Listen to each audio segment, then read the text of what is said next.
एक बार एक चोर ने गुरु से काम ले लिया और बोला, गुरुजी चोरी तो मेरा काम है, ये तो नहीं छूटेगी मेरे से।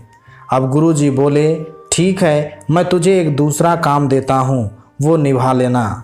बोले, पराई स्त्री को माता बहन समझना। चोर बोला, ठीक है जी, ये मैं निभा लूँगा।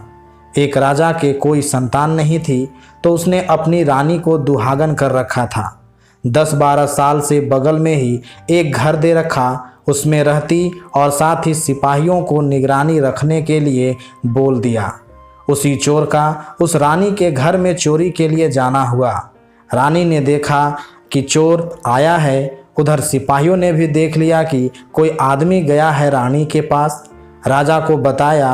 राजा बोला, मैं छुप छुप के देखूंगा। अब राजा छुप छुप के देखने लगा।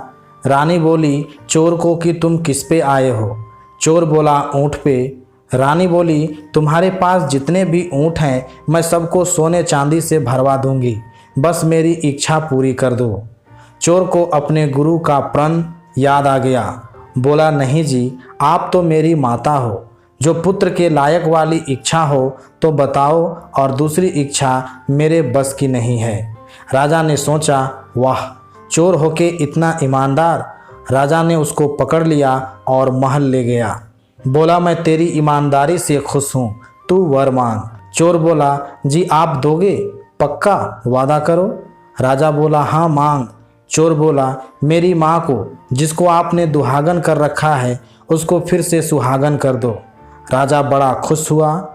उसने रानी को बुलाया और बोला, रानी, मैंने तुझे भी बड़ा दुख दिया है, तू भी मांग ले कुछ भी आज। रानी बोली, पक्का वादा करो दोगे? और मोहर मार के लिख के दो कि जो मांगूंगी वो दोगे।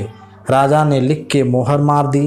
रानी बोली, राजा, हमारे कोई औलाद नहीं है, इस चोर को ही अपना बेटा मान लो और राजा बना दो। इस तरह अब गुरु के एक वचन की पालना से उसे राज मिल गया। दोस्तों, अगर हमारा विश्वास है तो दुनिया की कोई ताकत नहीं जो हमें डिगा दे। सतगुरु के वचनों अनुसार चलते रहे, जीवन की हर तमन्ना पूर्ण होगी। जय श्री राम।